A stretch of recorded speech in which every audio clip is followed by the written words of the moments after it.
Само кратко ви благодарам председателя, ви благодарам министра.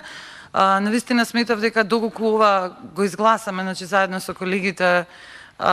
да се одложи расправата за дополнителник, тоа ќе беше добро и за вас, и за нас, а и за оние кои што се наши најголеми соработници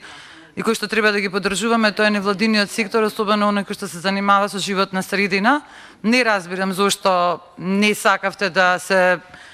заврши оваа работа во понеделник, не беше ништо страшно и не беше нож на грло никаков, а вака само